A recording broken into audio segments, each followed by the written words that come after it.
सुनाया, मंगलाचरण सुनाया। अब हम आपसे एक नहीं 6 प्रश्न कर रहे हैं, कृपा करके हमारे प्रश्नों का समाधान करो।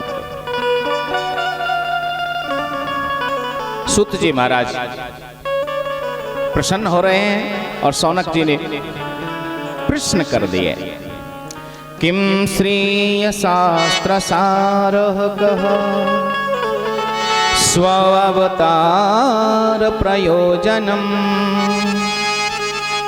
किम कर्म के अवताराश्च धर्मः कं शरणं गतः।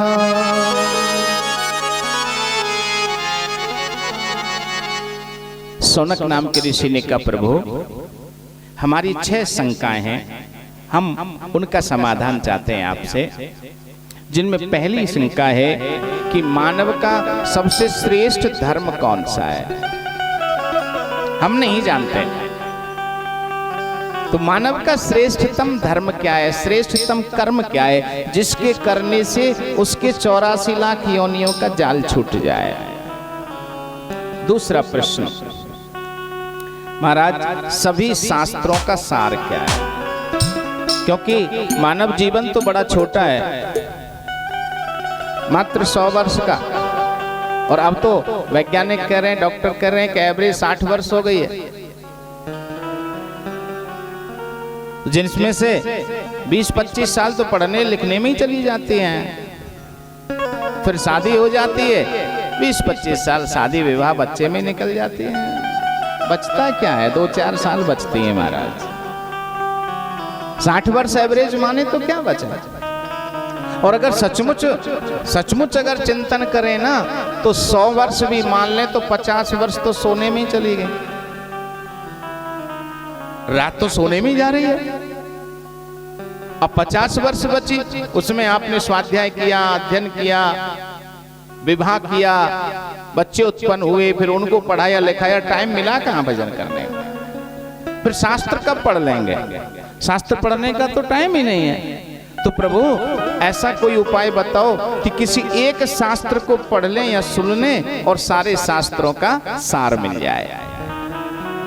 तीसरा प्रश्न, भगवान अवतार क्यों लेते हैं, स्व अवतार प्रयोजनम, व्हाट इज रीजन, क्या कारण है सो प्रभु अवतरित हो जाते हैं, क्योंकि भगवान तो निर्गुण निराकार हैं, फिर वो सगुण साकार रूप में कैसे आते हैं।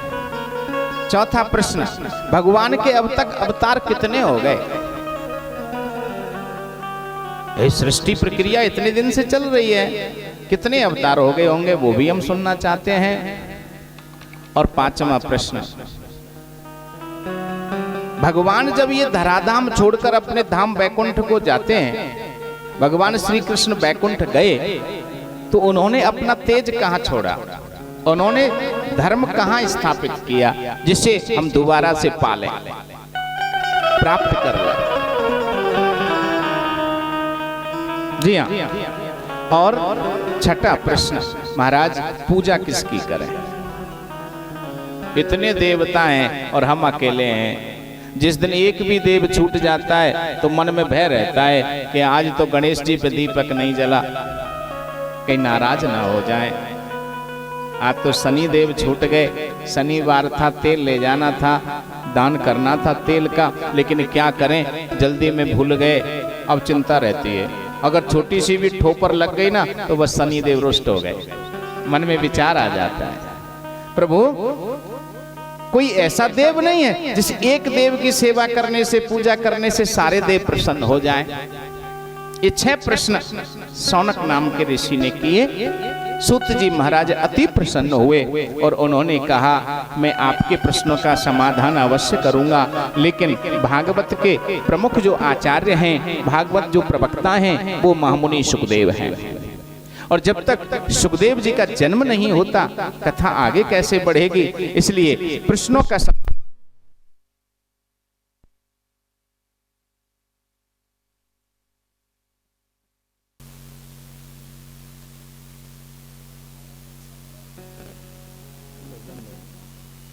चलिए, तो सूत जी महाराज कहने लगे, शौनकादि ऋषियों, पहले महामुनि सुखदेव के जन्म की कथा सुन लेते हैं। सुखदेव जी का जन्म हो जाएगा तो भागवत में प्रवेश हो जाएगा, फिर आपके प्रश्नों का समाधान करेंगे। प्रश्न बड़े गंभीर हैं, उन पर जरूर चिंतन करेंगे संक्षेप में, क्योंकि इन 6 प्रश्नों का समाधान ही पूरी भागवत की व्याख्या है। तो डिटेल से तो चलता रहेगा रोज, लेकिन संक्षेप में एक बार सुन लेंगे।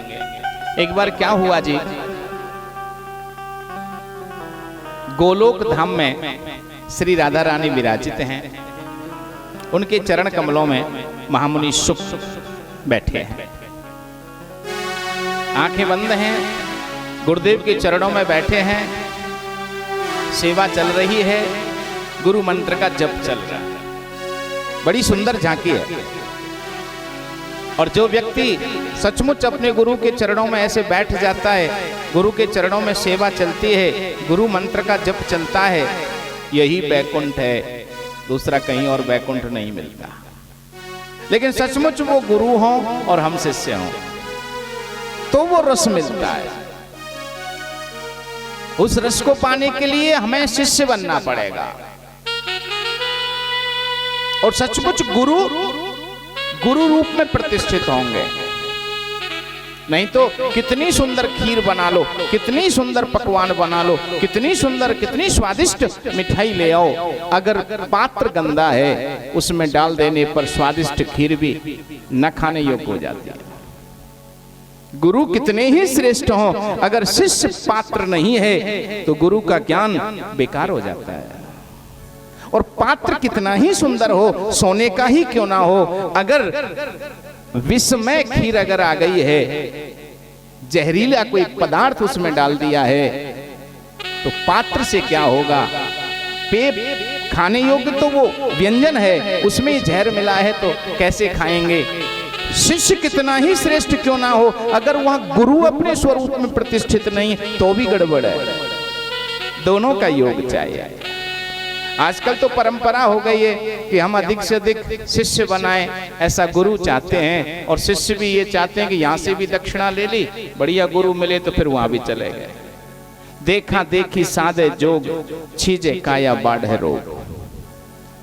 उन्होंने गुरु जी बना लिए, मैं भी गुरु बना लूं ना जी। किसी को मिठाई फायदा करती है, किसी को खटियाई।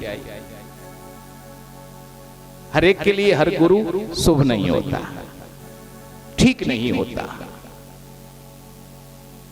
गुरु जी देखते हैं मेरे शिष्य का कल्याण कैसे होगा। जोर से बोलो। प्रकरण में प्रवेश करते हैं तो सुखदेव जी नेत्र वंद किए गुरुदेव के चरणों में विराजित हैं। गुरु जी का आदेश हुआ, सुखदेव जी गुरुदेव, कलयुग में मृत्यु लोक में भागवत लुप्त होने जा रही है। अगर भागवत का लोप हो गया तो ये मृत्यु लोक नरकमय हो जाएगा, कष्टमय हो जाएगा, सारा संसार दुखी हो जाएगा। इसलिए तुम जाओ और भागवत का जन जन में प्रचार करो। अच्छा, सचमुच भागवत कहते किसे हैं ये समझना पड़ेगा पहले। भागवत का लोप हो रहा है, और अगर लोप हो गया तो संसार का विनाश हो जाएगा, संसार कष्टमय हो जाएगा। क्यों? ऐसी क्या चीज है भागवत जिसके लुप्त हो जाने से संसार दुख में भर जाएगा? तो भागवत में 4 वर्ण हैं, भा ग वा तो। वर्णों से मिलकर शब्द बनता है। समझने की दृष्टि से हम कोशिश कर रहे हैं। भा कहते हैं भक्ति को, भा माने भक्ति, और भक्ति का अर्थ है सेवा।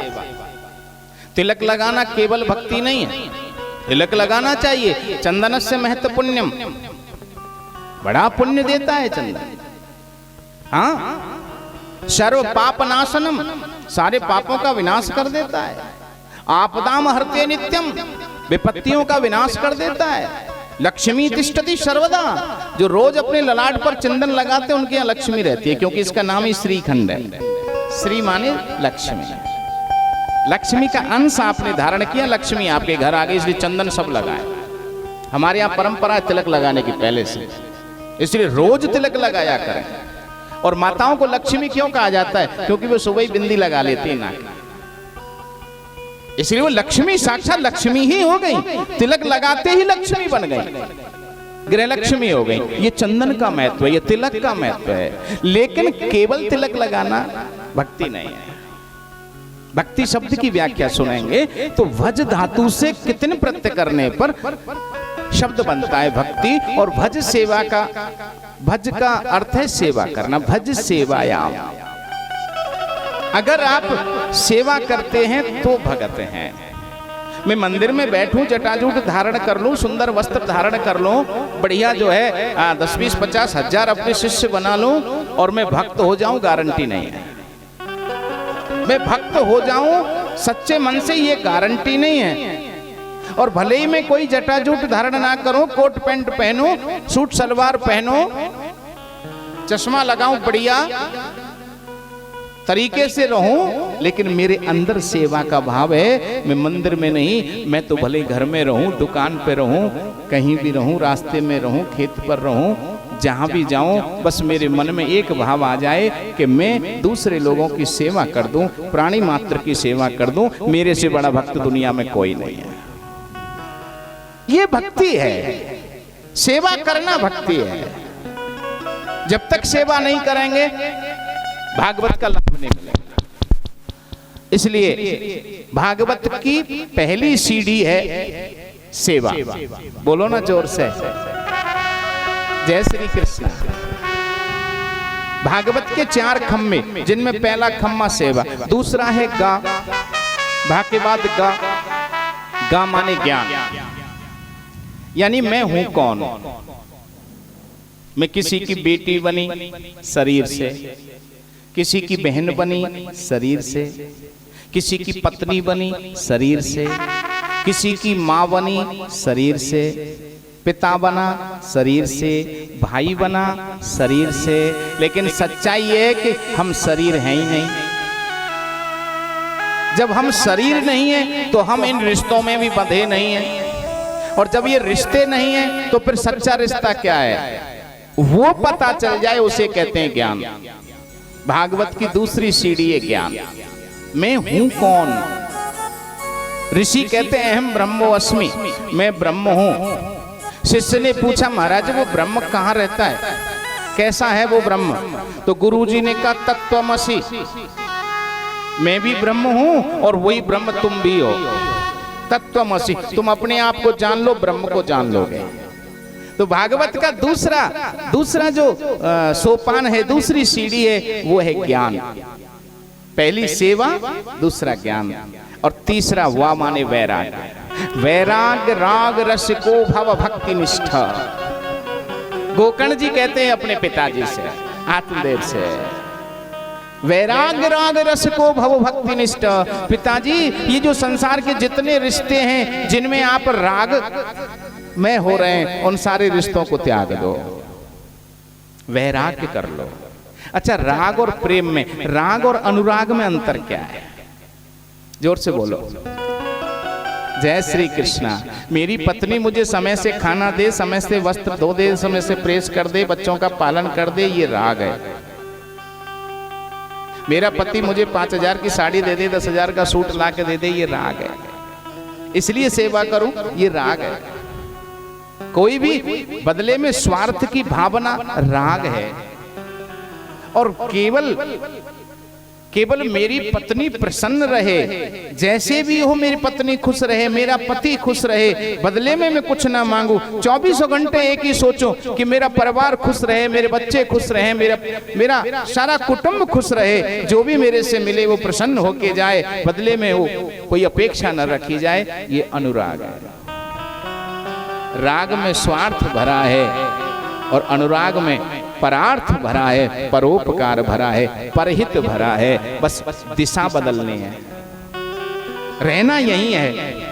राग से अनुराग में आना है, स्वार्थ से निष्काम में आना है। बोलो ना जोर से।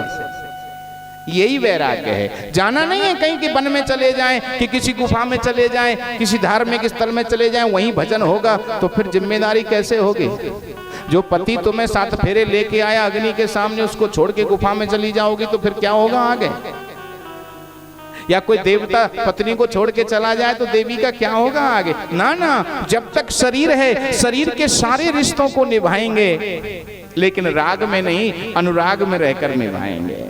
ये सूत्र ये भागवत सिखाती है। तो तीसरा चरण है वैराग्य, और चौथा त्याग। त्यागात आद्रियते। समाज में आदर पाना चाहते हैं, घर परिवार में आदर पाना चाहते हैं, तो त्याग करना सीख लो। देवरानी जेठानी 2 बहन हैं, आज दोनों को बढ़िया बढ़िया साड़ी आई है, जेठ जी लेकर आए हैं। तो जेठानी का पहला कर्तव्य बनता है कि वो दोनों साड़ी अपनी देवरानी के सामने रख दें। बड़ी है ना, तो बड़ी का त्याग होना चाहिए कि जो अच्छी लगे वो तेरी, बच जाए वो मेरी। 2 भाई हैं, दोनों को बढ़िया यूनिफॉर्म दिला रहे हैं, पिताजी लेके आ गए, चाचा जी लेके आ गए। बड़े भाई का कर्तव्य है कि वो पहले छोटे भाई के सामने रखे, जो अच्छा लगे वो तेरा, बचे वो मेरा। ठीक ऐसे ही समाज में अगर सम्मान पाना चाहते हैं, आदर पाना चाहते हैं, तो त्याग करना पड़ेगा। बिना त्याग के सम्मान नहीं मिलेगा। और एक निवेदन करूं, आज गांठ बांध लो, सम्मान मांगने से नहीं मिलता, सम्मान देने से मिलता है। आप सोचें कि लोग मुझे नमस्कार करें, बहुत बड़ी गलतफहमी है। आप नमस्कार करना शुरू कर दो, लोग अपने आप आपको नमस्कार करने लग जाएंगे। आप दूसरों को आदर देने लग जाओ, सारा जमाना आपको आंखों पे बिठा लेगा। 4 सीढ़ी, 4 सोपान, 4 स्तंभ भागवत के हैं, भक्ति, ज्ञान, वैराग्य और त्याग। अगर ये 4 चीजें चली गई तो समाज में क्या बचेगा? इसलिए राधा रानी कह रही हैं कि सुखदेव, अगर भागवत का लोप हो गया तो संसार कष्ट में हो जाएगा, नरक में हो जाएगा। सो आप जाओ और जन जन में भागवत का प्रचार करो। सुखदेव जी गुरुदेव की आज्ञा लेकर चल दिए। भगवान भोले कैलाश पर्वत पर रहते हैं। जी हाँ, भगवान भोले कैलाश पर्वत पर रहते हैं। भैया पार्वती साथ में हैं। वहीं पास में एक तोता और तोती, सुख और सारिका रहते हैं। सुखदेव जी सूक्ष्म रूप लेकर आए और संयोग से उसी समय तोती ने गर्भ को धारण किया और सुखदेव उस तोती के गर्भ में चले गए। समय आने पर सारिका ने अंडे को जन्म दिया। तोती ने अंडा घोंसले पर रखा है।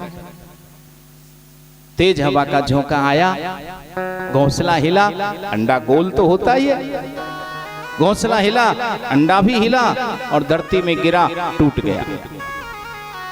और उसमें सूक्ष्म रूप से कौन आ बैठे थे? मामुनि सुखदेव। और अंडा टूट गया, अब जन्म कैसे हो? तो भगवान ने नारद जी के मन में प्रेरणा की कि नारद कैसे भी जाओ और महामुनि सुखदेव का जन्म करवाओ, नहीं तो गड़बड़ हो जाएगी। जो हमारा उद्देश्य है, जो लक्ष्य है, वो सफल कैसे होगा? और एक निवेदन करूं आपसे, भगवान जब भी आपसे कुछ शुभ कर्म करवाना चाहते हैं, कोई नई रचना करवाना चाहते हैं, समाज का हित करवाना चाहते हैं, तो आपके पास संत भेज देते हैं, ज्ञानी भेज देते हैं, विद्वान भेज देते हैं। अगर आपकी बस्ती में, आपके परिवार में, आपके महिला मंडल में किसी सदस्य के पास, किसी भाई के पास अगर कोई ज्ञानी आकर कोई धर्म की चर्चा करता है, कोई धार्मिक आयोजन की बात करता है, समझ लो ये ईश्वर की इच्छा है। नहीं तो अब से पहले तो वो आया ही नहीं, और आने के बाद भी मौका नहीं मिला। अब अगर मौका दे रहा है तो वो प्रभु की कृपा है, और प्रभु की रजा में अगर आपकी रजा मिल गई तो फिर हो गया कल्याण। जी हाँ, किसी ने बड़ा सुंदर कहा है, मैं शायद कल भी कह रहा था कि तू वो करता है जो तेरे को अच्छा लगता है, और वो करता है जो उसे अच्छा लगता है। काश तू वो करे जो वो चाहता है, तो वो भी वो करेगा जो तू चाहता है। अगर हम भगवान की इच्छा में अपनी इच्छा मिलाने लग गए तो जीवन सुधर जाएगा। तो नारद जी के मन में प्रेरणा आई और नारद जी कैलाश पर्वत पर भगवान शिव के आश्रम पर पहुंच गए। सचमुच नारद कहते किसे हैं ये भी समझ लेना पड़ेगा। नारद जी को ही क्यों भेजा, नारद जी ही आए क्यों? भागवत कहती है नारदो देव दर्शन। भगवान के ऐसे परम लाडले भक्त हैं नारद, जिसके सिर पर एक बार हाथ रख देते हैं उसे भगवान मिलेंगे ही मिलेंगे,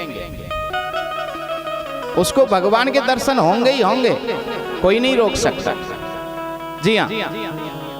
और दूसरी विशेषता नारद जी की क्या है? नारम अज्ञानम यति खंडयति यह स नारद। जो हमारे अज्ञान को नष्ट कर दे और ज्ञान का प्रकाश फैला दे उसे नारद कहते हैं। और तीसरा मोटा अर्थ अगर सुने तो ना माने नहीं, रद माने बेकार। जिसका वचन कभी बेकार नहीं जाता, जिसका संकल्प कभी व्यर्थ नहीं होता, उस संत का नाम है नारद, उस शक्ति का नाम है नारद। जोर से बोलो जय श्री कृष्ण। ये तप है, आपको थोड़ी गर्मी लगी है, सहन करना पड़ेगा, तप है। मैं भी आपकी तरह ही बैठा हूं, ये तप है। और तप जब करते हैं तो तप के सोना कुंदन बन जाता है। भक्ति में अगर हम तपेंगे तो शक्ति निश्चित मिलेगी। बोलो ना जोर से। जी हाँ। तो महाराज नारद जी भगवान भोले के आश्रम पर पहुंचे। उस समय भोले नहीं है वहां, भोले तो ध्यान करने के लिए चले गए, केवल मैया पार्वती। और जैसे ही भोले ने नारद जी ने कुंडी खटखटाई, मैया ओ मैया, पार्वती दौड़ी दौड़ी आई, दरवाजा खोला। अरे नारद जी आओ, स्वागत है। नारद जी कह रहे हैं मैया, और पार्वती मैया जोड़ रही हैं हाथ। क्यों, क्या कारण है? मां एक पुत्र के हाथ जोड़ रही हैं। भारतीय संस्कृति का प्रमुख सिद्धांत है साहब, अतिथि देवो भव। जिसके द्वारे पर अतिथि आ जाता है, चाहे वो पुत्र ही क्यों ना हो, चाहे वो बच्चा ही क्यों ना हो, हाथ जोड़ के स्वागत करिए। आओ, क्योंकि सर्वदेवमयो अतिथि, अतिथि में सारे देवताओं का निवास होता है। 33 कोट देव अतिथि का रूप लेकर हमारे बीच में आए हैं, इसलिए उनका अगर अभिवादन करेंगे तो उनकी कृपा जरूर बरसेगी। ऐसा नहीं सोचे कि मेरा बेटा आया है। आओ। मैया पार्वती ने नारद जी का स्वागत किया, उच्च आसन पर बिठाया, फल लेके आई, जल लेके आई, और परोसते परोसते कहने लगी, नारद जी आजकल तो तुमने आना ही छोड़ दिया, कितने दिन में आए हो, क्या हो गया, कोई विशेष बात हो गई क्या? नारद जी कहने लगे, ना मैया ना, कोई विशेष बात तो नहीं हुई, लेकिन सचमुच ये बात सही है कि मैंने आना जाना छोड़ दिया। और इसका कारण ये है कि लोग दिखावा ज्यादा करते हैं मैया, प्रेम का प्रदर्शन करते हैं, सचमुच प्रेम करते नहीं हैं। प्रदर्शन बहुत हो गया ना मैया, ऊपर से कहते हैं हाँ हाँ जी चिंता ना करो महाराज, सब ठीक है, लेकिन अंदर कुछ और होता है, इसलिए आना जाना छोड़ दिया है, कहीं नहीं आते जाते। लेकिन आपकी तो कृपा ऐसी है कि मैं चला ही आया आपसे मिलने। पार्वती कहने लगी, ऐसा क्यों कह रहे हो? सब लोग प्रदर्शन क्यों करते हैं? सब लोग कपट कैसे कर सकते हैं? हाँ मैया, मैंने तो गृहस्थों में भी ऐसा ही देखा है कि पति पत्नी से कहते कुछ है और करते कुछ है, और देवी भी कभी कभी तो बहाना बना के जाती कहीं है और मिलती कहीं है, सब गड़बड़ हो रहा है। नहीं महाराज, नारद जी हम आपकी बात से सहमत नहीं हैं, हमारे स्वामी तो बड़े भोले हैं और हमसे कुछ नहीं छुपाते। अच्छा मैया, हाँ देखो नारद जी, शास्त्र ये कहता है कि गुरुजी कोई मंत्र दें तो उसे अपने पति और पत्नी को भी नहीं बताना चाहिए। गोपनीयम गोपनीयम गोपनीयम यत्नतः, उस मंत्र को गुप्त रखना चाहिए। मंत्र की सिद्धि गुप्त रूप से भजन करने से मिलती है, नहीं तो वो हवा में उड़ जाता है, इसलिए बताना नहीं चाहिए। लेकिन हमारे भोले तो ऐसे हैं नारद जी कि जब हमारी शादी हुई और ब्रह्मा जी ने हमारे फेरे पड़वाए शादी की, तो उस समय कान में मंत्र दिया दोनों के। तो मैंने तो नहीं बताया, जैसे ही घर आए ना मैंने तो नहीं बताया, लेकिन भोले ने आके सबसे पहले वो मंत्र बताया कि ब्रह्मा जी ने मेरे को ये मंत्र दिया और आप कह रहे हैं कि सब लोग कपटी हैं। देखो हमारे देवता तो हमसे कुछ नहीं छुपाते। अच्छा मैया, ये तो बहुत अच्छी बात है, फिर तो मैया आपको सब कुछ बता दिया होगा। हाँ हाँ, आज तक कुछ नहीं छुपाते। ज्यादा क्या कहूँ, शास्त्र कहता है कि स्वप्न में किसी देवी देवता के दर्शन होना तो किसी से कहना नहीं चाहिए सिवाय गुरु के। गुरु जी को बता दें कि गुरु जी आज मुझे देवी के दर्शन हुए, आज मुझे गणेश जी के दर्शन हुए, आज मुझे हनुमान जी के दर्शन हुए। जिनको आप गुरु मानते हैं, भले दीक्षा नहीं ली हो, लेकिन आपके मन में जिनके प्रति गुरु का स्थान है वो आपकी समस्या का समाधान करेंगे। गुरु जी को बताओ। अगर सामान्य व्यक्ति को बता दिया कि आज मेरे स्वप्न में ये देवी देवता है, तो कल से स्वप्न आना बंद हो जाएगा। सारे देव दर्शन देना बंद कर देना। लेकिन हमारे जो भोले हैं, हमारे भोले तो ऐसे भोले हैं कि रोज भगवान का ध्यान करते हैं, और ध्यान करते करते जो भी दर्शन उन्हें होते हैं समाधि में, जिस देवता के दर्शन होते हैं ना, उसी बात को मेरे को आके बताते हैं कि आज तो मुझे भगवान श्री राम की सुंदर झांकी दिखी, आज मुझे परमात्मा कृष्ण की सुंदर झांकी दिखी, आज मुझे भगवान ब्रह्मा के दर्शन हुए। जो जो दर्शन होते हैं सब बता देते हैं। जोर से बोलो जय श्री कृष्ण, बोलो ना जोर से। नारद जी कहने लगे मैया ये तो बहुत अच्छी बात है, नहीं स्वप्न की बात तो किसी से कहते ही नहीं है, समाधि की बात तो किसी को नहीं बतानी चाहिए, नहीं तो समाधि लगना ही छूट जाता है। केवल गुरु जी को, ऐसा तो नहीं है कहीं भोले आपको गुरु मानते हो। हंस गई पार्वती, ना ना ना ना ना नारद जी ऐसी बात नहीं है, वो तो उनका अतुलित प्रेम है, अनुपम प्रेम करते हैं मेरे से। फिर तो मैया आपको ये भी बताया होगा कि उनके गले में जो माला है ना, उस माला में मुंड लगे हैं, वो मुंड किसके हैं? नारद जी ये तो नहीं बताया। नारद जी कहने लगे तो मैया कैसा प्रेम ये, जिस माला को पहन के रोज रहते हैं, जब यही नहीं बताया कि उस माला में मुंड किसके लगे हैं, और आप गुणगान कर रही हैं कि आपसे अति प्रेम करते हैं, पर आप जाने और भोले जाने, हमें क्या लेना देना। अच्छा मैया मैं तो चलूं। नारद जी ने बस मंत्र पढ़ दिया। अब तो मैया के मन में विभिन्न विचार आ गए कि सचमुच नारद जी सही कह रहे हैं, सारा जमाना कपटी है और भोले भी कपटी हो गए, उन्होंने भी ये बात मुझे नहीं बताई। अब आज आने दो भोले को, बस मैयाओं के पास तो एक ही अस्त्र है। आओ तो सही शाम को, घर आओगे जब पता चलेगा। नारद जी चले गए, सीधे भोले के समाधि स्थल पर पहुंचे, और जैसे भोले ने समाधि छोड़ी, आश्रम आने का मन बनाया, वैसे नारद जी ने साष्टांग प्रणाम किया। बोले प्रणाम। भोले ने आशीर्वाद दिया, आयुष्मान भव, यशस्वी भव, लक्ष्मीवान भव, धनवान भव, भक्तिमान भव। भोले ने कहा नारद जी चलो, अरे कुछ जलपान करके जाना, तुम्हारी माँ से भी मिल जाना, चलो। नारद जी ने कहा प्रभु मैं मैया का आशीर्वाद लेके आ रहा हूं, और आप जल्दी से जल्दी जाओ, बहुत जल्दी बुलाया आपको।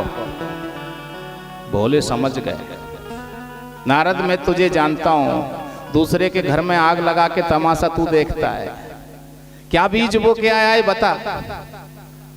नारद जी बोले वो मैया बताएंगे, आप जाओ तो सही, इतना कपट अच्छा नहीं लगता। बोले ऐसी बात ठीक नहीं है। भोले के मन में भी संशय डाल दिया। नारद जी चले गए, भोले आ रहे हैं। अच्छा रोज जो क्रम है ना मैया का, वो बड़ा अच्छा।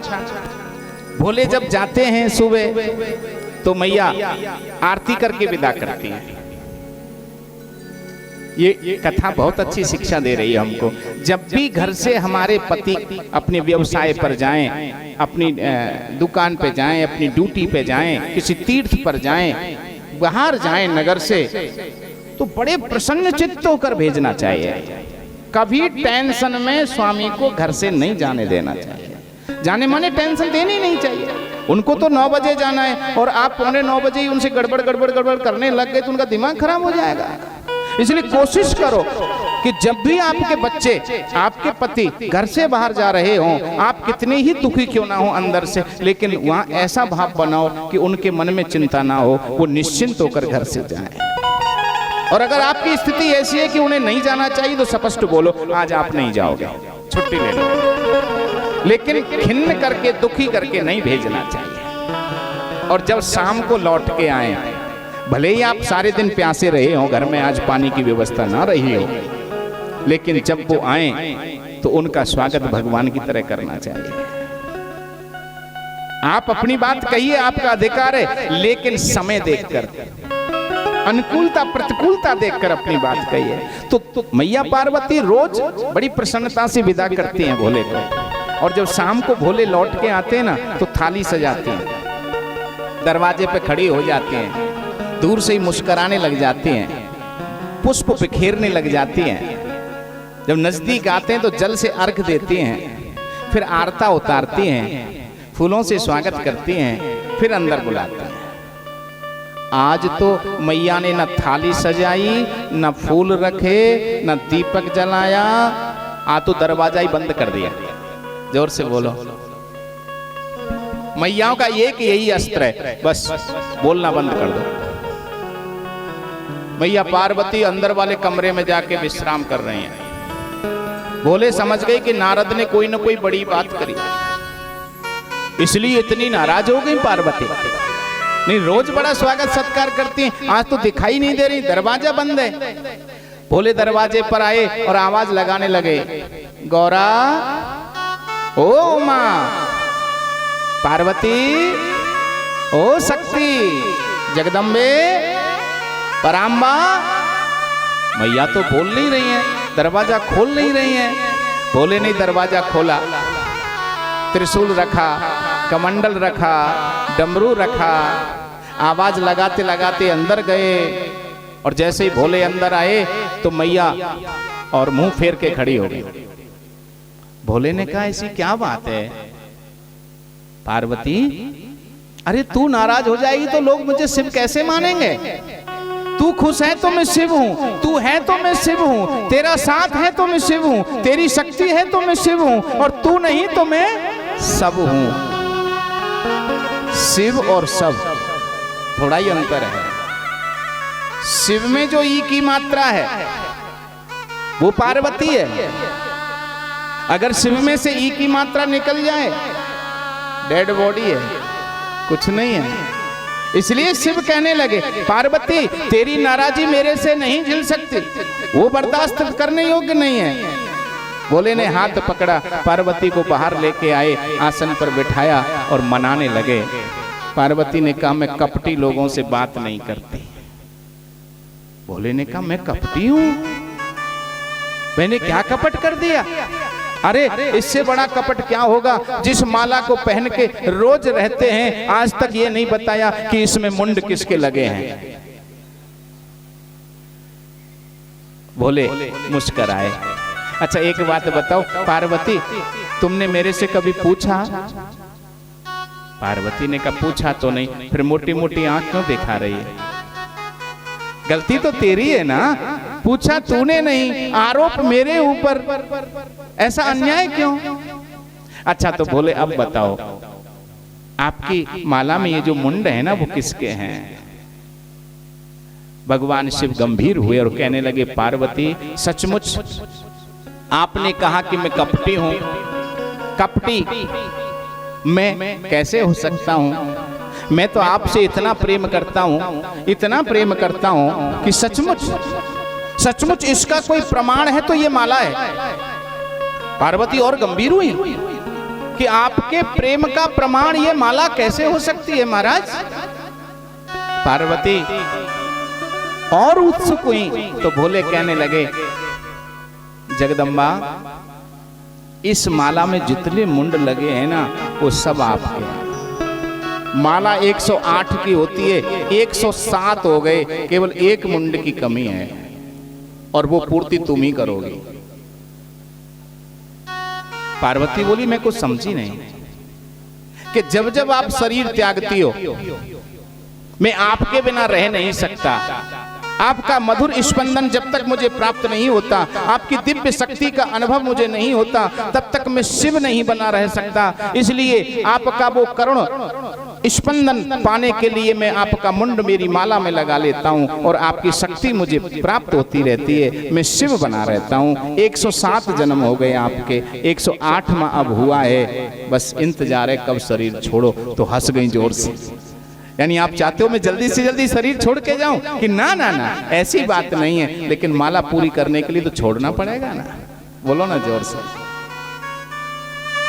पार्वती गंभीर हो गई। महाराज आप कपटी कपटी नहीं, सचमुच महाकपटी हो। भोले कहने लगे सब कुछ बता दिया तो भी महाकपटी कैसे हो गया? पार्वती कहने लगी एक बात बताओ, मेरे 107 जन्म हो गए, एक माला पूरी होने वाली है और आप कभी शरीर छोड़ के गए ही नहीं। एक बार जो शरीर मिल गया वो कभी त्यागा ही नहीं। आपने कौन सी दवाई खाई है?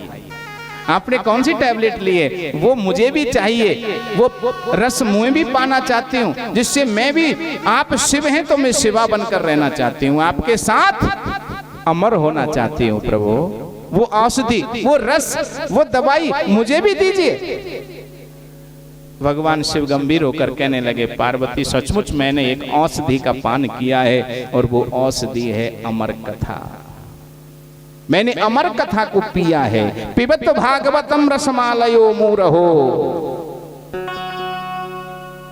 मैंने अमर कथा का पान किया है। उस कथा को पीते ही मैं शिव रूप हो गया, जन्म मृत्यु के चक्र से छूट गया। वो अमर कथा है श्रीमद् भागवत कथा। जो भागवत कथा को ध्यान से सुन लेता है, उसका पान कर लेता है, वो शिव स्वरूप हो जाता है, वो जन्म मृत्यु के चक्र से बाहर आ जाता है।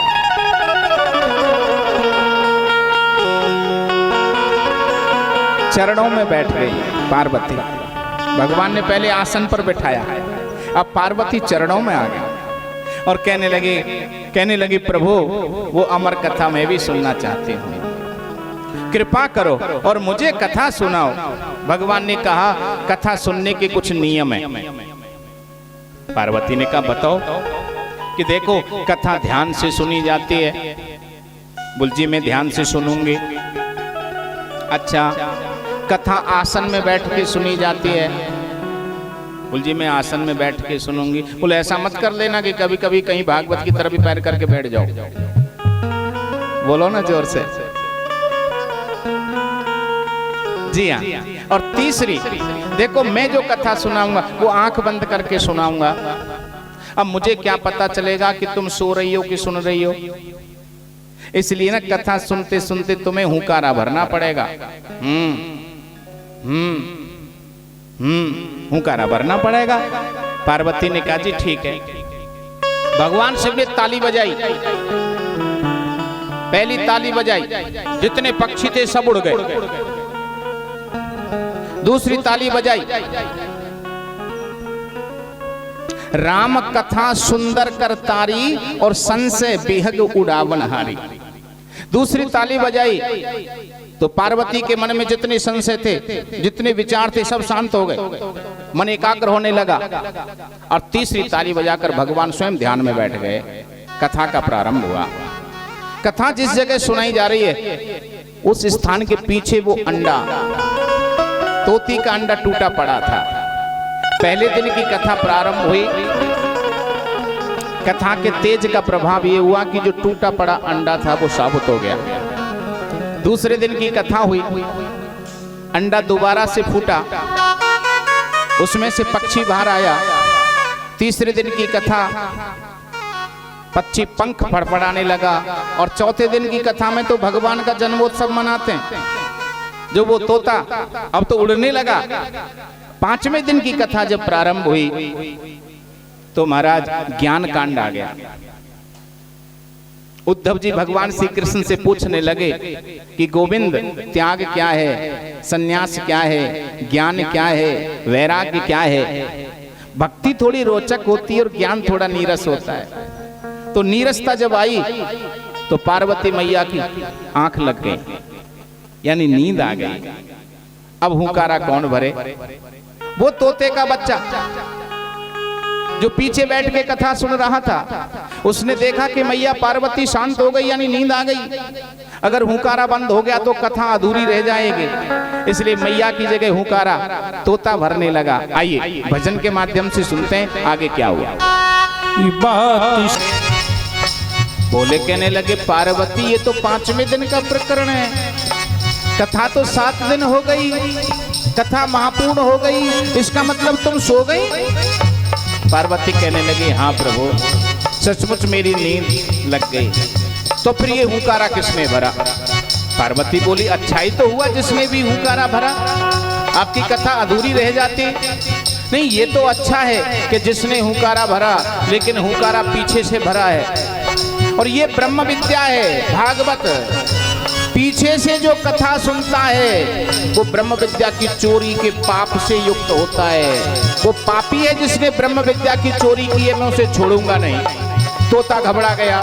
भगवान शिव ने क्रोधित होकर त्रिशूल उठाया, चोर को ढूंढने लगे। तोते को मौका लग गया, जैसे ही भोले अंदर गए तोता फुर्र उड़ा।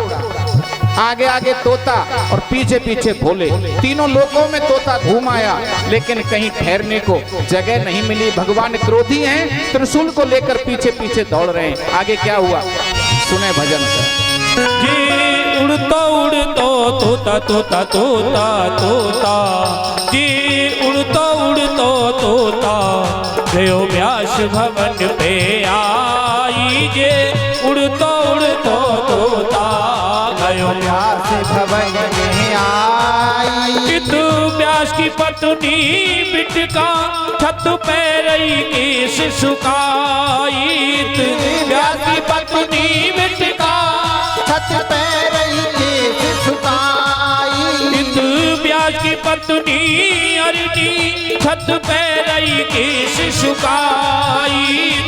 व्यास की पत्नी बिटका छत पे रही केश सुखाई। अरे जान बचाने अपने तोता, जान बचाने अपने तोता अरनी के ढिग जाए। अरे हाँ बिटका के ढिग जाए, पेट में घुस गयो तोता, हुंकारा भर रहो तोता। बात सुनी जब पार्वती की, शिव रे कथा सुनाई।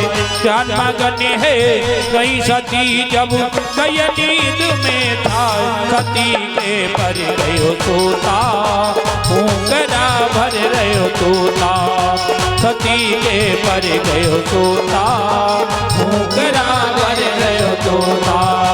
सती के पर गयो तोता, हुंकारा भर रहो तोता। सती के पर गयो तोता, हुंकारा भर रहो तोता। बोलो शंकर भस पर आ गया।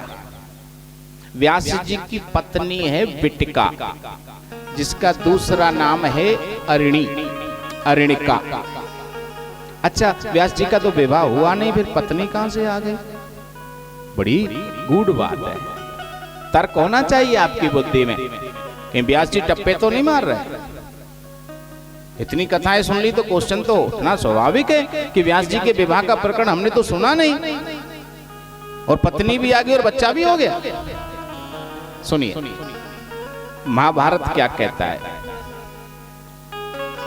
एक बार व्यास जी हवन करने के लिए अरणी में अग्नि प्रज्वलित करते हैं। आपके यहाँ 51 कुंडी है, 101 कुंडी है। हवन यज्ञ जब होते होंगे तो वहां कपूर डाल के अग्नि प्रज्वलित नहीं की जाती, एक विशेष प्रकार की लकड़ी आती है। जैसे अग्निकुंड होता है ऐसे आकार की, जैसे अपने घरों में ओखली होती है ना, ओखली, और धान्य कूट से उसमें कूटते हैं, ऐसे ही एक लकड़ी होती है और उसमें धान्यकूट जैसा आकार का दूसरी लकड़ी रखी जाती है। फिर उसमें घर्षण किया जाता है और घर्षण से अग्नि प्रज्वलित होती है। वो प्रज्वलित अग्नि अग्नि कुंड में रखी जाती है, तब हवन संपन्न होता है। वो वास्तविक नेचुरलिटी है, सचमुच ऐसा ही होना चाहिए। लेकिन अब तो मॉडर्न जमाना आ गया ना, कपूर प्रज्वलित किया और रखवा दिया तुरंत। सिस्टम ये कहता है। तो भगवान व्यास जी हवन करने के लिए उस अरणी में घर्षण करवा रहे हैं, अग्नि प्रज्वलित करने के लिए। उसी समय घृताची नाम की अप्सरा आ जाती है, जिसका दूसरा नाम है रंभा। उसका वास्तविक नाम घृताची है। घृताची नाम की अप्सरा आई और अप्सरा को देखते ही व्यास जी का मन थोड़ा विकृत हो गया। ये माया का रूप है। विकृत हुआ, मन में कुविकार जगा, लेकिन वो तो हवन कर रहे थे, तुरंत अपने आप को संभाला। अब संभाला, लेकिन मन में जो विकार आया तो उससे उनका तेज स्खलित हुआ। और तेज स्खलित हुआ, जैसे वो खड़े हुए अपने आप को संभालने के लिए, वो तेज उस अरणी पर गिरा और वो अरणी ही स्त्री बन गई। उसने उस तेज को गर्भ रूप में धारण किया और वो गर्भ बालक बनकर प्रकट हुआ, जिसे कहते हैं सुखदेव जी। बोलो सुखदेव जी महाराज की। इसलिए बिना विवाह के पत्नी और बच्चे मिल गए व्यास जी को। ये तो महाभारत का सिद्धांत बता रहा हूं आपको, लेकिन पौराणिक सिद्धांत ये कह रहा है जो आप सुन रहे हैं कि व्यास जी की पत्नी विटिका छत के ऊपर केस सुखा रही है अपने बालों को। पहले कंगे थोड़े थे, कई कई प्रकार के कंगे। पहले तो लकड़ियों से झाड़ा, कोई सरकंडा ले लिया, हल्के से बालों को झाड़ लिया, सुलझ गए और बस चोटी गूंथ ली। तो ऐसे अपने बालों को सुखा रही हैं। उसी समय उड़ता उड़ता तोता आया और इधर संयोग से अरणी को उबासी आ गई, जमाई। जैसे ही विटका ने जमाई ली तो मुंह फटा। तोते ने सूक्ष्म रूप बनाया और सीधे अरणी के पेट में चले गए। भगवान बोले व्यास जी से पूछने लगे, व्यास जी यहाँ कोई चोर आया है जो ब्रह्म विद्या को चुरा कर लाया है, मैं उसे छोड़ूंगा नहीं। व्यास जी ने कहा यहाँ तो कोई चोर नहीं आया, मेरी नजर में तो कोई नहीं आया। विटका आपने किसी को देखा? अरणी ने भी मना कर दिया। और भगवान भोले से भला क्या छुपाए, वो तो केवल लीला कर रहे हैं, सुखदेव जी का जन्म करवाना चाहते हैं। इस प्रकार विटका गर्भवती हो जाती है। भगवान भोले अपने आश्रम पर आ जाते हैं, लेकिन गर्भ जन्म नहीं लेता है। 12 वर्ष हो गए लेकिन जन्म नहीं हो रहा है। एक दिन विटका ने कहा, व्यास जी आप भगवान के अवतार हैं, मैं आपकी अर्धांगिनी हूं, अब मेरे से इस गर्भ का बोझ सहन नहीं होता। 12 वर्ष हो गए, कैसे भी इसका जन्म करवाओ। व्यास जी ने निवेदन किया कि हे सुखदेव, तुम्हारी मां परेशान है, बाहर आ जाओ, अवतार ले लो। सुखदेव मुनि, ये मन से मन की बात हो रही है सब। आप सोचोगे कि ये तो वैज्ञानिक लॉजिक से सिद्ध नहीं हो रही बात, ये मन से मन की बात होती है। कभी कभी आपने भी सोचा होगा। मैं कल सोच रहा था, मेरे एक मित्र हैं आपके यहीं, बहुत दिन से कथा कर रहा हूं, तो उनसे बात हो जाए सोच रहा था, पर मेरे दिमाग से बात निकल गई। आध पौन घंटे बाद उन्हीं का फोन आ गया। ऐसा आपके साथ भी होता होगा। कभी कभी आप सोचते हैं सच्चे मन से कि बेटे से बात हो जाए, और घंटे में आधे घंटे में ऑटोमेटिक बेटा फोन कर लेता है। ये मन की तरंग है। हमारे मन में अभी इतने गैप है कि तुरंत असर नहीं होता, लेकिन ऋषि महात्माओं के मन थोड़े प्रभावी हो जाते, वो तुरंत बात करते हैं। तो सुखदेव जी ने जवाब दिया अपने पिता को कि पिताजी अगर मैं जन्म लूंगा तो भगवान भोले मेरे ऊपर क्रोध कर रहे हैं, मार डालेंगे। इसलिए भगवान शिव अगर कहें कि उनकी तरफ से मुझे कोई भय नहीं है तो मैं जन्म ले लूंगा। व्यास जी ने भगवान शिव का आह्वान किया, भगवान भोले प्रकट हुए और भगवान भोले ने कहा, सुखदेव मेरी तरफ से तुम्हें कोई भय नहीं है, मैं तो तुम पर कृपा ही बरसाऊंगा, जब जरूरत पड़े मुझे याद करना, मैं उपस्थित हो जाऊंगा, लेकिन अवतार ले लो। और इस प्रकार शिव की स्वीकृति मिल जाने पर सुखदेव जी का जन्म हुआ। बोलो सुखदेव जी महाराज की जय हो। जय जय श्री राधे। यं प्रवजन्तमनुपेतमपेतकृत्यं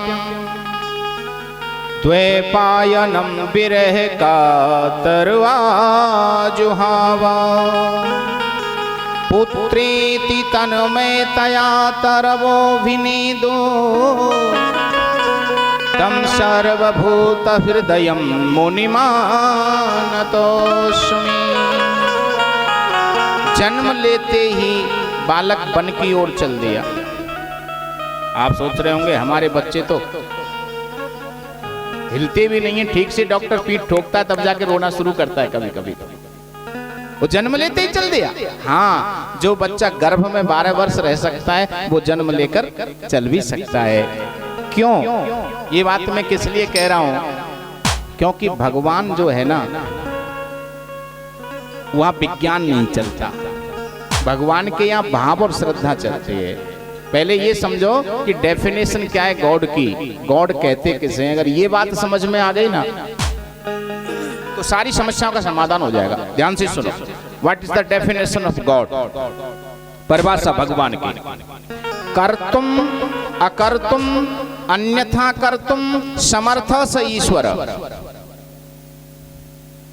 जो संभव को भी कर दे, असंभव को भी कर दे और कभी कभी संभव को भी ना करे। ध्यान से सुनो, 3 शर्तें। संभव को भी कर दे और असंभव को भी कर दे, यानी कोई असंभव है ही नहीं उसके लिए। और कभी कभी संभव को भी न करे, उस शक्ति का नाम परमात्मा है। तो वो कुछ भी कर सकता है, समर्थ को नहीं दोष गोसाई। तुलसीदास जी भी कहते हैं कि सामर्थ्यवान को कोई दोष नहीं लगता, वो कुछ भी कर सकता है। तो 12 वर्ष की अवस्था में जन्म लेते ही सुखदेव मुनि बन की ओर चल दिए। पीछे से व्यास जी पुत्र पुत्र कह के पुकारने लगे, लेकिन वो तो शरीर के संबंध जानते ही नहीं है, शरीर के रिश्तों को जानते ही नहीं है। सुखदेव जी चलते चले गए तो पीपल के वृक्षों में से आवाज आई कि हे व्यास जी, जिसे तुम अपना पुत्र कह रहे हो उसे इस संबंध का ज्ञान नहीं है, क्योंकि उसे अपने शरीर का ही ज्ञान नहीं है। निर्वस्त्र चला जा रहा है, नग्न अवस्था में चला जा रहा है। जिसे स्वयं के शरीर का ज्ञान नहीं, वो तुम्हारा ज्ञान कैसे करेगा कि कौन पिता और कौन मां? ऐसे वैरागी संत सुखदेव जी बन की ओर चले गए और व्यास जी अपने आश्रम में आ गए। बोलो सुखदेव जी महाराज की जय। आइए, मैं आपके 6 प्रश्नों का समाधान करता हूं संक्षेप में, लेकिन एक पीड़ा हो रही है मुझे।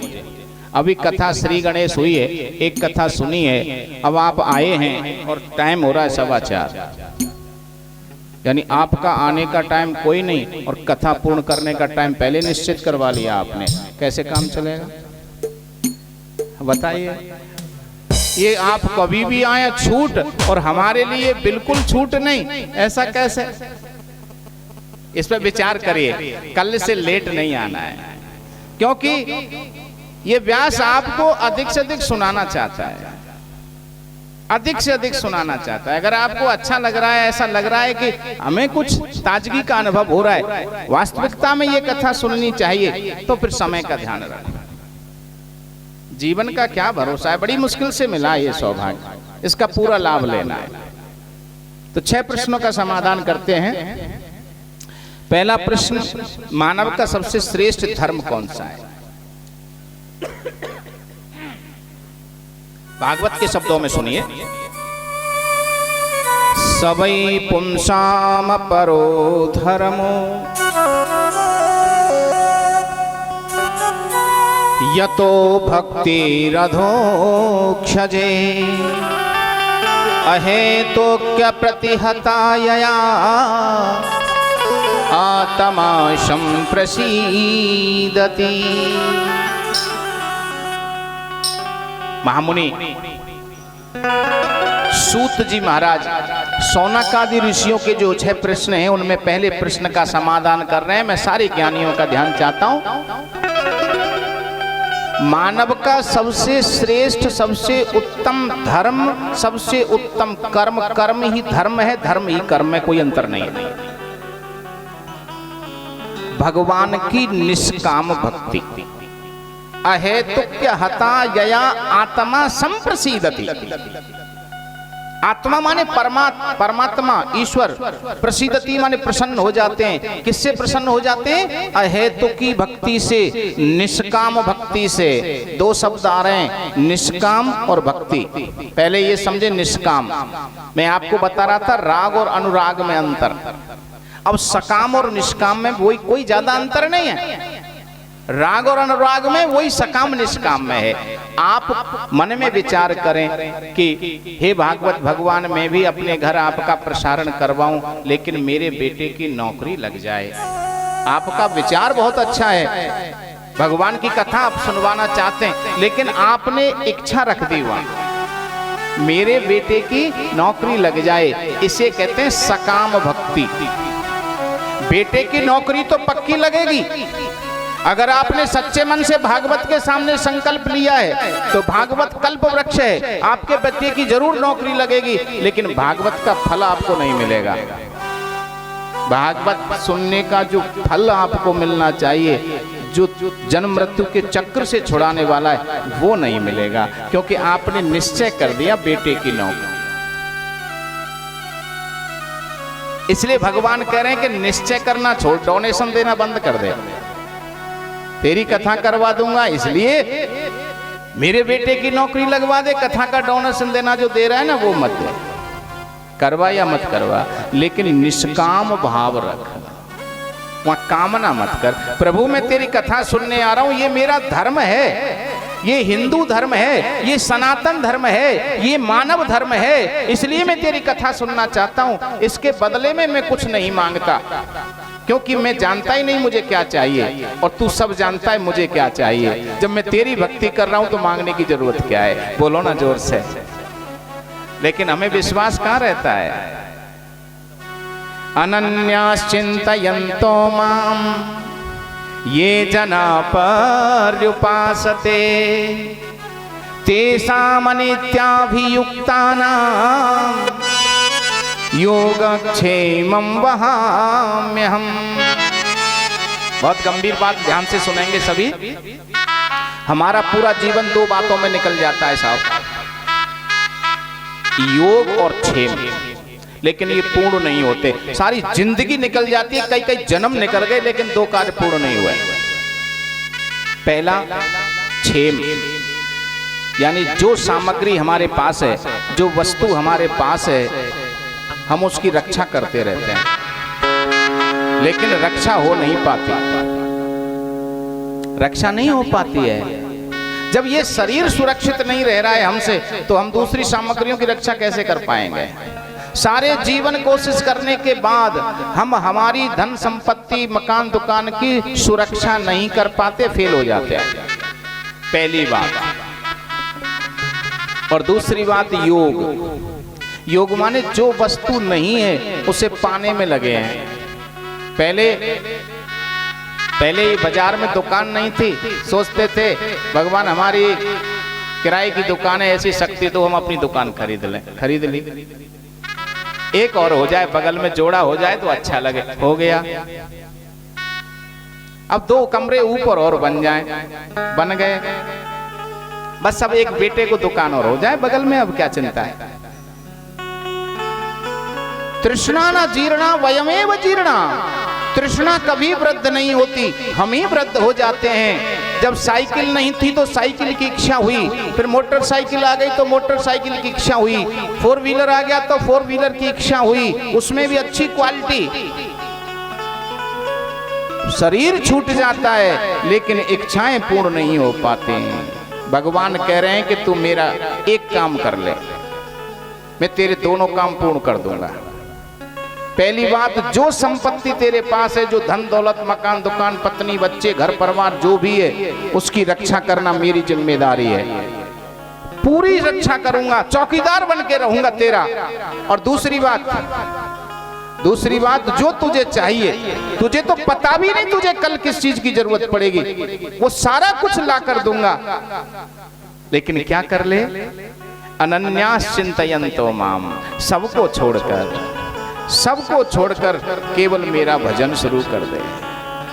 अनन्यास चिंतयन्तो माम ये जना पर्युपासते। सबको छोड़कर मेरी शरण में आ जा।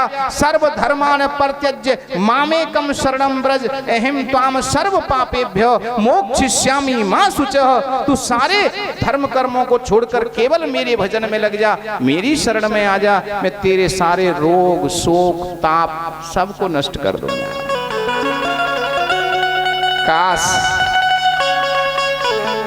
काश हमें विश्वास हो जाए। इसलिए मानव का सबसे श्रेष्ठ, सबसे उत्तम कोई धर्म है तो वो है भगवान की निष्काम भक्ति। और आपके बीच में बहुत सारे निष्कामी लोग बैठे हैं जो ऐसे धार्मिक आयोजनों का रोज श्री गणेश करवाते हैं कहीं ना कहीं, किसी न किसी रूप में। एक बार जोरदार ताली बजाइए उनके लिए। पांचवी कथा इस व्यास की हो रही है इसमें, और जो सूत्रधार बनते हैं आज तक कुछ भी इच्छा व्यक्त नहीं की। महाराज जी के सामने एक भी विषय ऐसा नहीं रखा कि महाराज जी ये हो जाए। ऐसे निष्कामी लोग धर्म की रक्षा में लगे हैं तो भगवान उन पर जरूर कृपा बरसाएंगे। और व्यासपीठ से मैं भी कहता हूं कि भगवान आप पर जरूर प्रसन्न हो और आपकी हर मनोकामना को पूर्ण करें, क्योंकि इससे बड़ा शुभ कर्म कोई और नहीं है। सूत्रधार भले ही कोई हो, सेवक भले ही कोई हो, लेकिन साधना आप सब कर रहे हैं। जो भगवान की साधना से समाज को जोड़ देता है, उससे बड़ा संत, उससे बड़ा ज्ञानी दुनिया में कोई नहीं होता। बहुत बहुत बधाई।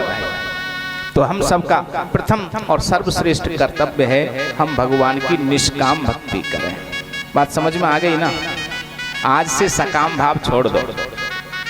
हनुमान जी तेरा कीर्तन करवाएं, तेरा रोट चढ़ाएं, लेकिन बहू के बेटा हो जाए ऐसा कभी नहीं बोलेंगे। क्षमता है तो हनुमान जी को खुश करो, क्षमता है तो मैया दुर्गा को खुश करो, क्षमता है तो भागवत सुनो और सुनवाओ, लेकिन बदले में कुछ न मांगो, क्योंकि वो तो हृदय में बैठा है, वो सब जानता है आपको क्या चाहिए। मांगने से तो सीमित हो जाता है। मेरे से कल कोई किसी गांव का फोन आया, महाराज जी आपका खर्चा क्या होगा? बहन का खर्चा मेरा नहीं आपका होगा।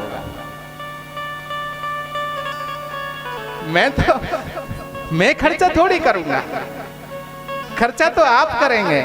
नहीं महाराज जी आपका जैसे कलाकार आएंगे, साउंड आएगा और जो आने जाने का किराया भाड़ा ये सब क्या होगा? मैंने कहा मुझे नहीं पता, जो वहां से प्रसाद मिल जाएगा वो महापूर्ण होगा, आपसे कोई डिमांड नहीं होगी। तो निष्काम भाव होना चाहिए, हम सबके अंदर निष्काम भाव होना चाहिए। महाराज जी ऐसे ही कथा करते हैं, हम तो ऐसे ही करते हैं। मांगेंगे तो शायद कम मिलेगा, शायद बिना मांगे मोती मिल जाते हैं, और मांगने से कभी कभी भीख नहीं मिलती। तो मांगने का काम नहीं हमारा, हम तो धर्म का प्रचार कर रहे हैं। जो ईश्वर प्रसाद देता है वो इतना होता है कि महापूर्ण कर देता है, फिर घाटा किस बात का है?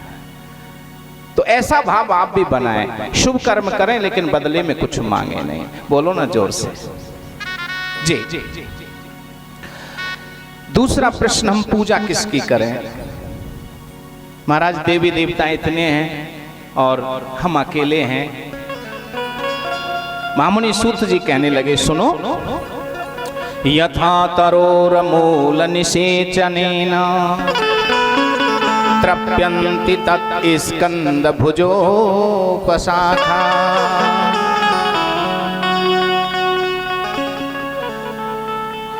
सौनक आदि ऋषियों, आप कोई पौधा लगाते हैं तो पानी कहाँ डालते हैं? जड़ में डालते हैं। जड़ में पानी डालते हैं तो पूरा पौधा विकसित होता है और वो वृक्ष बन जाता है। तना, डाली, पत्ते, फूल, फल सब आते हैं। ऐसे ही सारे देवताओं की जड़ मेरे बांके बिहारी हैं, इनकी पूजा करो। सम्मान सबका, देवी मैया मिले जरूर नमस्कार करो, हनुमान जी मिले जरूर ढोक दो, गणेश जी मिले जरूर ढोक दो, भोले मिले जरूर चरण बंदन करो, ढोक दो, दंडवत प्रणाम करो, लेकिन सबके अंदर दर्शन मेरे गोविंद को। सब में बैठे हैं ये, इन्हीं के रूप हैं सब। ये वृक्ष हैं और कोई इनकी डाली है, कोई इनका पत्ता है, कोई इनका फूल है। जब वृक्ष मिल गया तो डाली फूल तो अपने आप आ जाएंगे। इसलिए मेरे गोविंद का ध्यान करो। बोलो बांके बिहारी लाल की जय। जी हाँ। तीसरा प्रश्न, भगवान तो निर्गुण निराकार हैं, फिर वो सगुण साकार में कैसे अवतरित होते हैं, क्यों आते हैं? तुलसीदास जी बड़े सुंदर शब्दों में यहाँ अपना सिद्धांत देते हैं। आइए चौपाई के माध्यम से सुनते हैं। जब जब हुए धर्म की हानि, जब जब होई धर्म की हानि, जब जब होई धर्म की हानि, बाणे अधम अधम अभिमानी, मंगल भवन अमंगलिहारी, मंगल भवन अमंगलिहारी, द्रवो सुदशरथ अजर बिहारी, द्रवो सुदशरथ अजर बिहारी। ओ जब जब होई धर्म की हानि, जब जब होई धर्म की हानि, बाढ़े असुर महाअभिमानी, बाणे असुर महाअभिमानी, तब तब धरि प्रभु विविध शरीरा, हरि कृपा निधि सज्जन पीरा। हरे राम राम राम हरे हरे, हरे कृष्ण कृष्ण कृष्ण हरे हरे, हरे राम राम राम हरे हरे, हरे कृष्ण कृष्ण कृष्ण हरे हरे। जब जब बेटा माँ बाप से बढ़कर जग में दूजा नहीं खजाना, और जिसने तुझे जन्म दिया है दिल उसका नहीं दुखाना। सीने का दूध पिलाया जब वंदे तू रोया, और पहले माँ ने तुझको 9 महीने पेट में ढोया। ऐसी माँ को छोड़कर जाना चाहता है? तूने सचमुच सत्संग सच्चा नहीं सुना। सच्चा सत्संग सुनता तो सबसे पहला गुरु अगर कोई है तो वो माँ है, सबसे बड़ा भगवान कोई है तो वो माँ है। क्या बात है?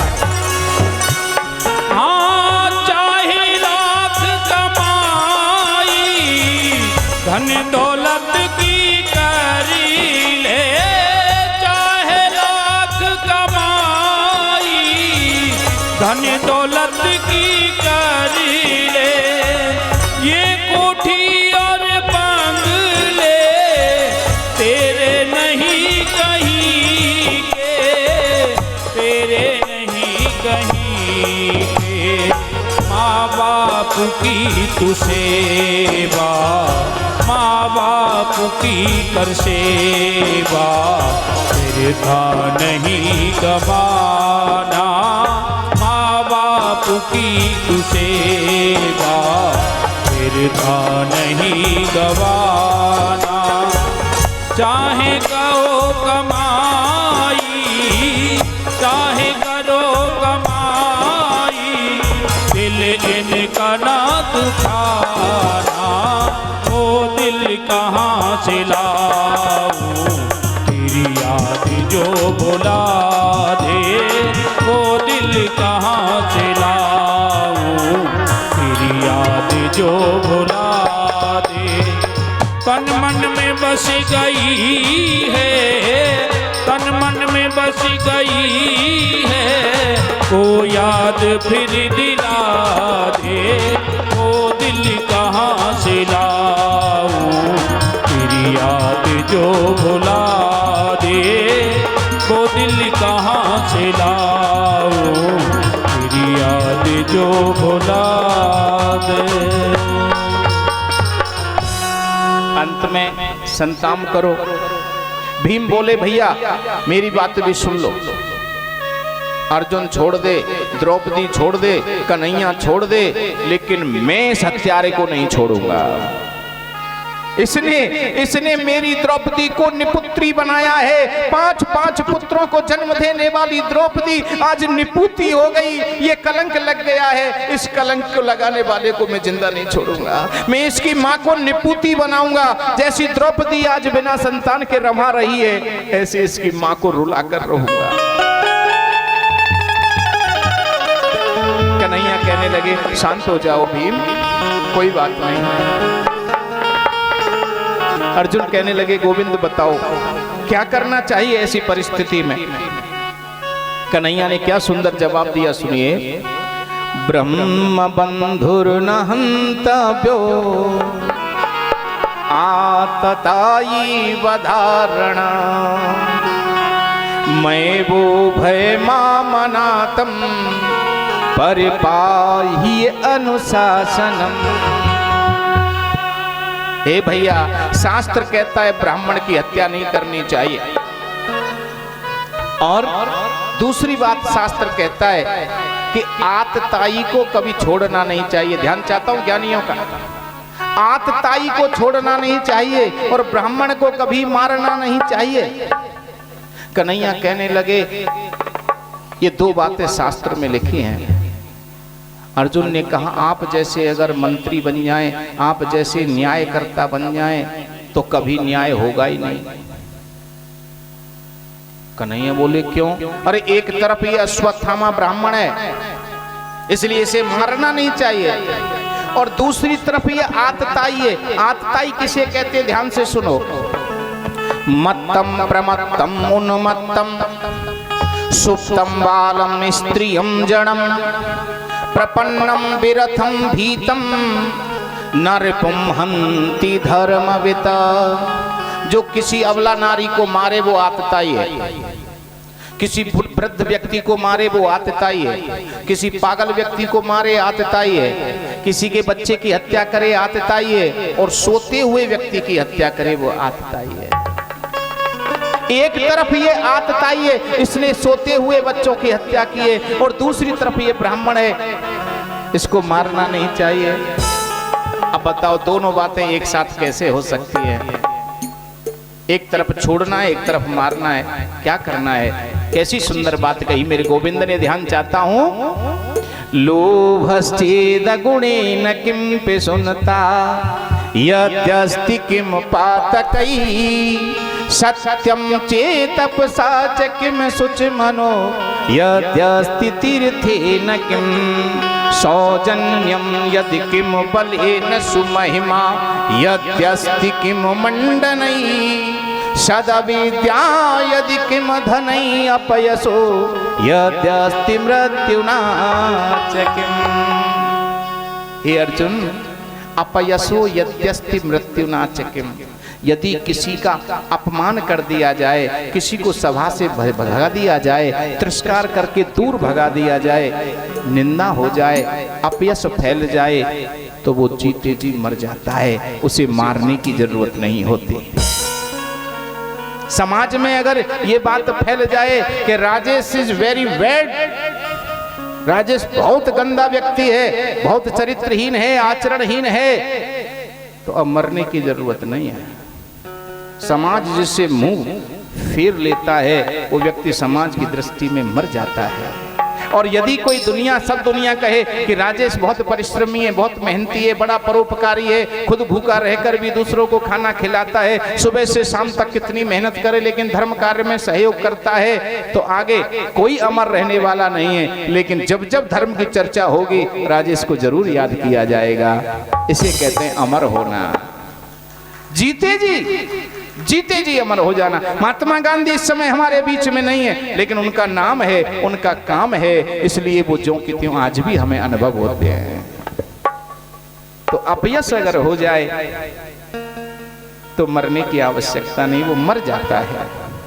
इसलिए आप एक काम करो, अश्वत्थामा की मणि को, जो इसके ललाट में मणि है, उसे बाहर कर दो और इसको धक्का देकर बाहर कर दो, ये अपमानित होकर चला जाएगा। अर्जुन ने अश्वत्थामा को भगा दिया, उसकी मणि को ललाट से बाहर कर दिया। अश्वत्थामा और क्रोधित हो गया और विचार करने लगा कि पांडवों के वंश का नाश कैसे करूं। जब चक्रव्यूह का युद्ध चल रहा था और सारे धनुर्धारी, सारे चक्रवर्ती, सारे वीर योद्धा अकेले अभिमन्यु पर अस्त्र शस्त्र चला रहे थे। चक्रव्यूह में 7वें द्वार में फंस गया था अभिमन्यु। उस समय जयद्रथ जब मारने के लिए आया अभिमन्यु को, तो कोई कह रहा था कि इसकी पत्नी गर्भवती है। अश्वत्थामा उस समय वहीं था। वो बात अश्वत्थामा को याद आ गई कि पांडवों के वंश को अगर कोई आगे बढ़ाएगा तो वो अभिमन्यु की पत्नी उत्तरा का गर्भ होगा, क्यों ना मैं उसे नष्ट कर दूं। इसलिए अब अभिमन्यु की पत्नी उत्तरा के गर्भ को मारने के लिए अश्वत्थामा ने ब्रह्मास्त्र छोड़ दिया। और जैसे ही ब्रह्मास्त्र का प्रभाव हुआ, उत्तरा दौड़ी दौड़ी आई और भगवान श्री कृष्ण के चरणों में बैठ गई। पाहि पाहि महायोगिन देव देव जगतपते नान्यम त्वदभयं पश्ये यत्र मृत्युर्परस्परम। हे गोविंद मेरी रक्षा करो। भगवान ने एक हाथ उत्तरा के सिर पे रखा, जोर से बोलो जय श्री कृष्णा। एक हाथ सिर पर रखा और अंगूठा जैसा आकार बनाया भगवान ने दूसरी तरफ, और उत्तरा के गर्भ में प्रवेश कर गए। उत्तरा के गर्भ में पहुंचकर चतुर्भुज रूप धारण किया और अपनी गदा को इतनी तीव्र गति से घुमाया कि गदा के तेज से ब्रह्मास्त्र के तेज को छीण कर दिया और गर्भ में भगवान ने उत्तरा के बालक की रक्षा कर दी। जोर से बोलो वाके बिहारी लाली की। भगवान बाहर आ गए, उत्तरा को शांति मिल गई। ये सारा दृश्य कुंती देख रही है।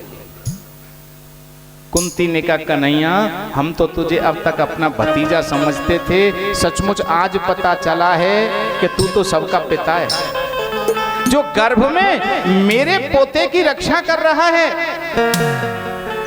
पोते के बच्चे की रक्षा कर रहा है गर्भ में, वो केवल भगवान हो सकता है। आज पता चला है कुंती को कि कन्हैया तू ही भगवान है। भगवान ने कहा तो बुआ आज मांग लो। कथा समय से क्या करूं मैं, समय मांग रही और समय हमारे पास है नहीं। कुंती ने कहा कि कन्हैया देना चाहते हो तो मुझे दुख दे दो। भगवान ने पूछा क्यों? कि दुख में सुमरन सब करे और सुख में करे न कोई, जो सुख में सुमरन करे तो दुख काहे को होए। गोविंद तेरी याद केवल दुख में आती है। भगवान ने कुंती की इच्छा पूर्ण की। भगवान कुंती, द्रौपदी और पांचों पांडवों को लेकर पितामह भीष्म के पास पहुंचे। सुख भी मुझे प्यारे हैं।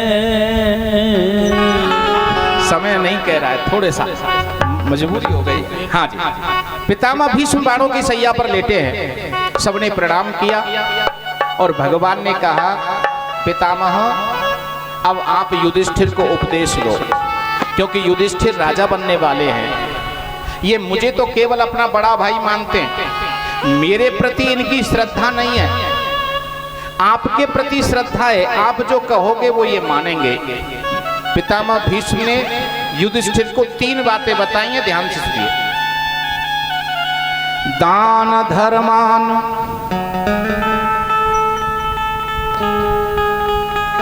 राज धर्मान, मोक्ष धर्मान विभागस, स्त्री धर्मान भगवत धर्मान समास व्यास योगत। युधिष्ठिर तू राजा हो गया है, राजा हो चाहे घर का मुखिया, वो अच्छा होता है जिसका खजाना भरा रहता है, जिसका जेब भरा रहता है। अगर तुम धनवान बने रहना चाहते हो, तुम्हारा खजाना भरा रहना चाहता तो एक सूत्र सुन लो, दान धर्मान, दान करते रहना। दान करने वाले का खजाना कभी खाली नहीं होता। तन पवित्र सेवा किए, धन पवित्र कर दान, मन पवित्र हरि भजन सो होत त्रिविध कल्याण। हाँ क्यों? युधिष्ठिर ने पूछा महाराज ऐसा कैसे होता है? तो पितामह भीष्म कहने लगे हमारी संस्कृति ऐसा कहती है, भगवान की ऐसी कृपा है, आप 1 पैसा दान करते हैं, भगवान उसका 10 गुना देते हैं। आपने 10 रुपए दान किए तो आपको 100 मिलेंगे। महाराज इसका प्रमाण क्या है? अरे इसका प्रमाण तू है। इसका प्रमाण तेरे बच्चे हैं। एक बच्चे का जन्म गाड़िया लोहार के यहाँ हो और एक बच्चे का जन्म हमारे हुड्डा के यहाँ हो, धनखड़ के यहाँ हो। विचार करिए, गाड़िया लोहार के बच्चे के पास पहनने को कपड़े नहीं है और उनके बच्चे के पास इतने कपड़े के पहनने को टाइम नहीं है। बच्चे दोनों हैं, कर कोई नहीं रहा। जो दे के आया है उसे यहाँ तैयार मिल रहा है और जो दे के नहीं आया उसे मेहनत करके कमाना पड़ रहा है। बोलो भागवत भगवान की। जी हाँ, ऐसा उपदेश दिया और उसके बाद पितामह भीष्म ने शरीर छोड़ा। पांडवों ने अंतिम संस्कार किया। भगवान श्री कृष्ण ने युधिष्ठिर को राजगद्दी पर आसीन किया और गोविंद चले गए। बाद में उत्तरा ने बच्चे को जन्म दिया, जिस बच्चे का नाम रखा गया परीक्षित। भगवान आए, भगवान ने आशीर्वाद दिया और एक नाम और दिया जिसे कहते हैं विष्णुरात। सचमुच उस बालक का नाम विष्णुरात है, लेकिन वो जन्म लेते ही परीक्षित का अर्थ बता रहे हैं भगवान। परी माने चारों ओर, ईक्ष माने देखना। जो जन्म लेते ही अपने चारों ओर भगवान को खोजने लगे, देखने लगे, उसका नाम परीक्षित है। दुनिया के इतिहास में ये बालक ऐसा हुआ है जिसका जन्म बाद में हुआ है और जिसने भगवान के दर्शन पहले कर लिए। गर्भ में कर लिए ना भगवान के दर्शन, और जन्म बाद में हुआ है, इसलिए इसको कहते हैं परीक्षित। अर्जुन भगवान के संग चले गए लौटते वक्त। जब भगवान आशीर्वाद देकर जाने लगे तो अर्जुन ने कहा मैं भी चलूंगा। अर्जुन भगवान के साथ द्वारका गए और अर्जुन ने क्या देखा कि सारा यदुवंश ऋषियों के श्राप से नष्ट हो गया है और भगवान भी ये मृत्यु लोक छोड़कर चले गए। अर्जुन गोपिकाओं को लेकर मथुरा की तरफ आ रहे हैं तो भीलों ने गोपिका लूट ली। अर्जुन जब लौट कर आए तो युधिष्ठिर ने पूछा कितना समय कैसे लगा, तो अर्जुन रोने लगे और कहने लगे भगवान हमें छोड़ के चले गए। कुंती ने ये बात सुनी कि भगवान छोड़ के चले गए, धड़ाम से धरती में गिरी, कुंती के प्राण छूट गए। पांडवों ने अपनी मां का अंतिम संस्कार किया और अपने पोते परीक्षित को राजगद्दी पर बैठाकर पांचों पांडव और द्रौपदी हिमालय की तरफ चले गए। राजा परीक्षित बड़े हुए, इरावती कन्या के साथ विवाह हुआ। 4 पुत्र पैदा किए राजा परीक्षित ने, जिनमें सबसे बड़े पुत्र का नाम है जन्मेजय। राजा परीक्षित दिग्विजय यात्रा करके लौट रहे हैं तो रास्ते में क्या देखा कि एक बैल और एक गाय। बैल के 3 पैर कटे हुए हैं, उसको देखकर गाय रो रही है। राजा परीक्षित को गुस्सा आया और कहने लगे जिसने मेरे राज्य में ये किया है मैं उसे छोड़ूंगा नहीं, जिसने बैल के पैर काटे हैं मैं छोड़ूंगा नहीं। सचमुच ये बैल धर्म है और गाय धरती माँ है। धर्म के 4 पैर होते हैं, उन 4 पैरों में से 3 को काट दिया। अब 3 को काट दिया है, एक ही पैर से बैल खड़ा है। मैं आपको बताना चाहता हूं कि धर्म के 4 चरण कौन कौन से हैं। आज याद करके जाएंगे, कल पूछ लूंगा आपसे। बोलो ना जोर से, ढंग से याद करना। कई कथा सुननी है, याद हो जाना चाहिए।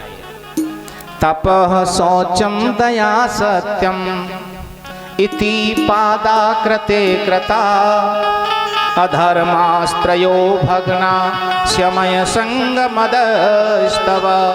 पहला धर्म का चरण है तप, दूसरा है शुद्धि, तीसरा है दया और चौथा है सत्य। फिर सुनो, तप, शुद्धि, दया और सत्य। तप माने सहनशीलता, शुद्धि माने पवित्रता और दया माने दूसरे जीवों की रक्षा और सत्य माने सत्य। 4 हैं, जिनमें से 3 काट दिए, केवल एक बचा। जब राजा परीक्षित को क्रोध आया तो कलयुग राजा परीक्षित के चरणों में आकर क्षमा मांगने लगा कि ये पाप मेरे से हुआ है, आप मुझे क्षमा करें। राजा परीक्षित ने कहा तेरा अपराध क्षमा करने योग्य नहीं है, लेकिन मेरे बाबा ने जब मुझे राजगद्दी पर बैठाया तो एक उपदेश दिया था कि दुश्मन भी अगर तेरे चरणों में आकर क्षमा मांगे तो उसे मारना मत। ये मेरे बाबा युधिष्ठिर की आज्ञा है, इसलिए मैं तुझे छोड़ रहा हूं, जा मेरा राज्य छोड़कर चला जा। कलयुग कहने लगा मेरे में दोष बहुत हैं, लेकिन एक अच्छाई है महाराज, वो अच्छाई सुन लीजिए। कि वो अच्छाई क्या है कलौ केशव कीर्तना। सतयुग में, त्रेता में और द्वापर में जो भगवान को पाने के साधन हैं वो हवन है, ज्ञान है। लेकिन कलयुग में अगर कोई भगवान को पाना चाहता है तो चाहे हवन करे ना करे, ध्यान करे ना करे, ज्ञान हो ना हो, केवल एक काम कर ले, भगवान का कीर्तन। कलयुग केवल नाम आधारा और सुमर सुमर नर उतरेऊ पारा। राजा परीक्षित प्रसन्न हो गए कि तो ठीक है मेरे राज्य में रह ले, लेकिन तुझे मैं बताता हूं वहां रहना होगा। 4 चीजें बताई राजा परीक्षित ने कलयुग को रहने के लिए। पहली चीज बताई जुआ, दूसरी चीज बताई मदिरा, शराब जहां पी जाती है, तीसरी बताई पराई स्त्री के साथ रमण करना, और चौथी चीज बताई मुकदमा, लड़ाई झगड़ा। इन चारों में रहो। राजा परीक्षित ने 4 चीज बताई। कलयुग कहने लगा महाराज एक से एक गंदी है, जुआ, शराब, परिस्त्री गमन, मुकदमा, ये तो महापाप के स्थान है। एक स्थान मेरी इच्छा से दे दो। राजा ने कहा मांगो। कलयुग ने कहा एक स्थान सोना दे दो, अच्छा सा एक स्थान सोना। राजा परीक्षित ने कहा ठीक है। राजा परीक्षित ने कलयुग को सोने में रहने की आज्ञा दे दी। कलयुग चला गया। राजा परीक्षित ने धर्म के कटे हुए 3 चरणों को फिर से जोड़ा। धर्म के 4 चरण शुद्ध हो गए। गाय रूप धरती माँ और धर्म रूप बैल चले गए। राजा परीक्षित अपनी राजधानी आए और आज अपने खजाने को खोला। एक हीरे मोतियों से जड़ा हुआ मुकुट सिर पर धारण किया। शिकार खेलने के लिए चल दिए। शिकार कहीं नहीं मिली। क्यों? क्योंकि मुकुट सोने का बना था, उस पर कलयुग बैठ गया और कलयुग ने बुद्धि खराब कर दी। कहीं निशाना लगने ही नहीं दिया, कोई शिकार नहीं मिली। भूखा प्यासा राजा परीक्षित समीक ऋषि के आश्रम पर पहुंचा। समीक ऋषि समाधि में थे। जो राजा संतों को भगवान की तरह पूजता था, आज कलयुग के प्रभाव से वही राजा संत से कहने लगा ए बाबा पानी पिला। संत समाधि में है, सुना नहीं। कहने लगा पाखंडी हो गया है, अभी देखता हूँ। बगल में मरा हुआ सांप पड़ा था, बाण की नोक से उठाया और समीक ऋषि के गले में सांप डाल दिया। राजा परीक्षित आ गया। ये बात दूसरे ऋषियों के पुत्रों ने समीक ऋषि के पुत्र श्रृंगी को बताई, जो नदी में नहा रहा था। पुत्र को गुस्सा आया और श्राप दे दिया कि जिसने मेरे पिता के गले में मरा हुआ सांप डाला है, आज के 7वें दिन उसे तक्षक नाग डसेगा।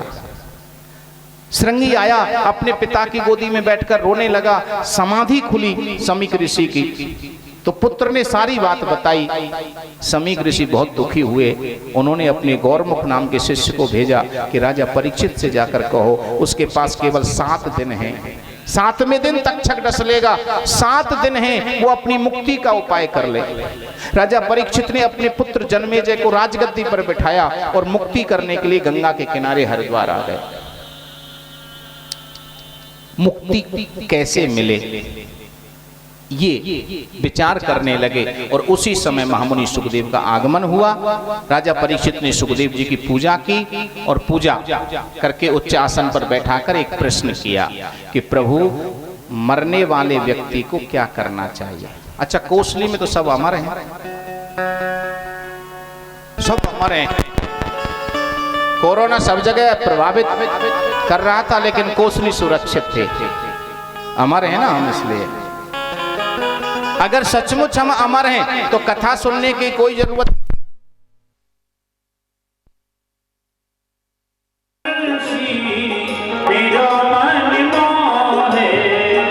बिहारी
ललिता विशाखा सखिया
ओ